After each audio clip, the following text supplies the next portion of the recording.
Part 2, 23.10. How are you, my diary? Today I feel happy. It has been a week since I last opened your pages.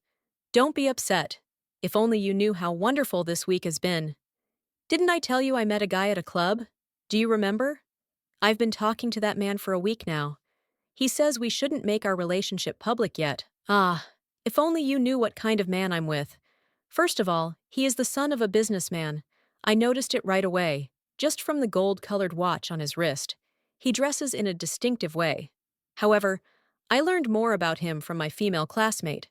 You're lucky, a rich man's spoiled son, she says. Don't even ask how happy I am. I'm still happy now. Because how can I put it? In short, on the very first day, he came carrying armfuls of flowers and charmed me. The second time, he bought me a brand new model phone. Who does that nowadays? Even Daniel, after all these years, never gave me such a gift. In short, he swept me off my feet. By the third day, I kissed for the first time. Yes, with a man. I never knew it could be this sweet. And today, he drove me home in his car. Then, give yourself to me and I'll give you the world, he whispered, kissing me endlessly. In short, that night in his car was our first night together, and I lost my innocence. I don't regret it. I fell in love with him, and I believe he likes me too. He won't deceive me. On the contrary, maybe after this night we'll get married. Diary, my head, my whole body is glowing with pleasure. I'm drunk on love, recalling how we lay together just half an hour ago, smiling nonstop, praying this happiness never runs away from me. 05.11. Hello, my diary. For some reason, I want to pour my feelings onto your pages. I'm playing with two fires. One is Daniel, the other is Noah. I can't lie to you because you are me. That means I'm confessing to myself. How could I lie to myself? In short, I'm drawn to Noah's beauty, his confident temperament, and his wealth, yet at the same time, I can't let Daniel go. I've known him since childhood. I care about him. I don't know what my future will be like. Daniel called today. I talked as if nothing happened. It's good that he's in the village. You think he has no money to study? Of course he does. If needed, you could study abroad on his father's money. It's just that Daniel has no interest in studying. He's used to trading.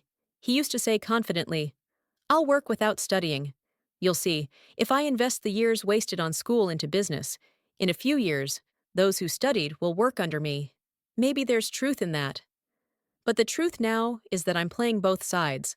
I started meeting Noah more often. We've spent so many nights together. Once your path opens, you can't stop. When I see Noah, I'm the one who teases first and clings first. One day he said, You're very temperamental. I noticed it myself. I'm special. Even in bed, I turn Noah over twice and surprise him. Sometimes he doubts. Are you sure you were with no one before me? That makes me secretly proud. We cling together anywhere. We're lovers of experiments. No one knows about this except me and Noah. Most important, my sister must not know. She'd kill me. I live hoping everything will turn out fine. 13.11. I'm here. Today, my head hurts. I think I'm getting sick. I don't know. Today, Noah introduced me to his closest friends. The reason was his birthday. This party was held privately at the most expensive restaurant in New York. Yes, a restaurant. Sitting among the pampered sons and daughters of the rich and high officials made me feel both proud and at the same time ashamed, feeling how different I was from them. But outwardly, I held my head high and showed nothing. The party went well. Since the day I met Noah, the word first has been working hard. Meaning today, again, I tried hookah and cigarettes for the first time, tasted expensive wines for the first time, danced striptease with the girls for the first time. I agreed only because Noah asked, since sometimes when we were alone, I danced for him. Then something I didn't expect happened. I accidentally walked into the girls' room. Noah's circle didn't notice me. They were talking about me in Spanish. Did you see what she's wearing? My dog's outfit costs more. When she sits there acting like a miss, I want to shoot myself with a pistol. Ha ha ha! Oof! Noah's taste is dead, one said. Another added, I asked Noah about her. Is she your girlfriend? And he laughed. Anna? Don't talk nonsense. Do I ever have anything serious? She just stuck to me. I couldn't say no. Crazy guy. A third said, Don't tell anyone, but Noah is in that room right now with Sarah. And the girls burst into even louder laughter. I couldn't bear to hear more. I walked out and started looking for Noah. There were so many people, a crush like at a concert. No one noticed me or even looked at me. I searched, but couldn't find their secret room. I had a little money, so I caught a taxi and left. I cried uncontrollably. The young driver kept glancing at me through the mirror, as if feeling sorry. At some point, I snapped and shouted, What are you staring at? He immediately looked away and drove on in silence. We arrived. I paid and got out, and he leaned out the window and said, Don't be upset. I've seen many girls come out of that place crying. I felt sorry for you, it's none of my business. I know that place, but you should avoid that path, sister, and drove off. I was confused. I didn't even want to understand. I hurried inside, about to go to bed, when I saw my sister waiting for me on a bench by the entrance. Poor thing. It seems I'm the only one she truly cares about. She said she was worried and waiting for me. Then she had a lot to say. She lectured me for half an hour. Who are you seeing? What are you doing? Are you even sane? If you keep living like this, I'll send you back to the village, she threatened. I said nothing. If you have pain inside, tell me. I'll understand you. No one but me truly cares about you, she said. But I couldn't open up. We talked for a long time and went inside. Her words keep hammering my heart. Don't fall apart. Stay strong. Don't trample your dignity. If you lose your purity, you'll have no respect from men your whole life. She has no idea that I lost my innocence long ago and became a woman. There are no words left to write. I just want to sob endlessly. 20.11. I once thought I would write to you every day, but sometimes I forget you. Forgive me. I go to university and study. Noah hasn't called. Daniel came from the village the other day. He showed me around the city again. We had fun. I realized I missed him. I didn't want to leave his side for a long time. We came back late. In front of the house, we sat for a long while. And looking at this simple guy with no bad intentions, my heart ached. I walked up quietly and kissed his lips. He froze, then blushed and said he loved me. He kept trying to convince me to get married. I didn't agree. We said goodbye, and the next day he left for the village again. Sometimes I think maybe I should just marry Daniel, who loves me and treats me like the apple of his eye. But there are too many obstacles. He's an only son and will stay in the village. I don't want a life smelling of livestock, wearing a headscarf crookedly, carrying buckets of water and exhausting myself. Nor do I want to bow before a mother-in-law, answering yes to every word like a servant. This life isn't for me. Now I sat down to study, remembered you, took you out of my bag, and filled your pages, my graceful diary. I always carry you with me. I want my secrets to remain only between us. How wonderful! Everything outside is covered in white snow. So beautiful. Today is a day off. I went to bed late, hoping to sleep in. But no. I woke up early to the crunch of footsteps on snow outside the window. I ran to the window. Everything was white. I wanted to play like a child. My heart overflowed with joy, and I decided to write to you early. We haven't met for a long time, and I have many news. Daniel left for military service.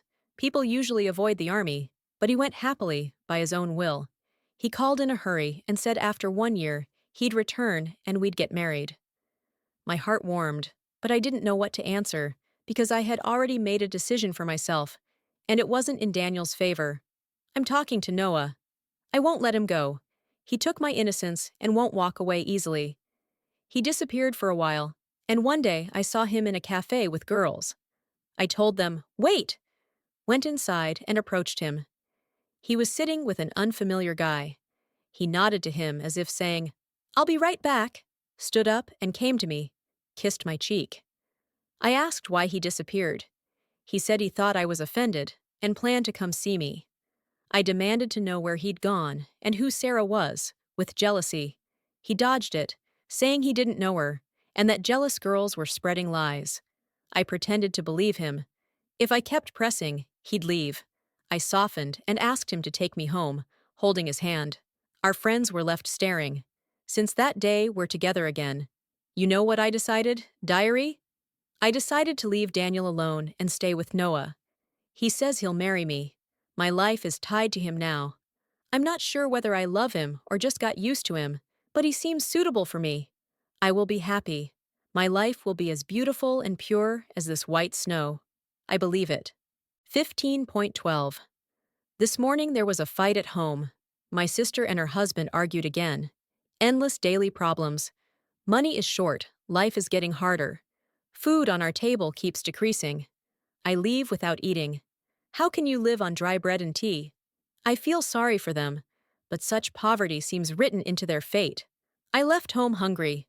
My sister ran after me, poor thing, begging me to at least take a bite of bread. One person in the family must make it. That will be me. That's why I choose a rich life. I want wealth no one else has. I want to enjoy life. That's why I do everything Noah says. Honestly, I used to be a proud girl who never bowed down. Lately, she seems to be disappearing. I've started to feel like Noah's little pet. Yes, he provides for me, from food to clothes, gives me money every day. Who wouldn't like such a life? But lately, he treats me roughly, comes at night when he wants, calls me outside, does what he wants, and leaves. I can't say no. If I do, I'll lose this comfort in a minute. So I agree to everything. I stopped going to classes. The semester is almost over, and since September, all my attendance together barely makes 1 week. But Noah paid to close the session.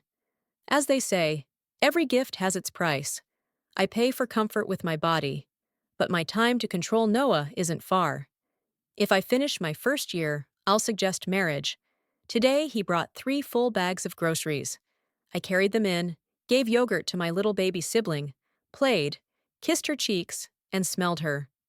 My sister was asleep. I didn't wake her. 31st of December. I just spoke with Daniel. He called to wish me a happy new year, poor thing. I didn't drag it out and told him I was ending everything. I told him about Noah. He got furious, kept trying to convince me, saying, "Don't be tempted. No one will love you purely except me." I stood my ground. Then I heard a loud noise, and the phone went dead. He must have thrown it. I felt awful. I promised myself we'd never meet again. On such a beautiful holiday, I felt guilty for hurting him. Today, I'm at home. The girls are celebrating outside, but my sister asked me to stay with family. I agreed. 2 months of vacation. Such pleasant news. My sister and I set the table. It wasn't luxurious, but different from usual.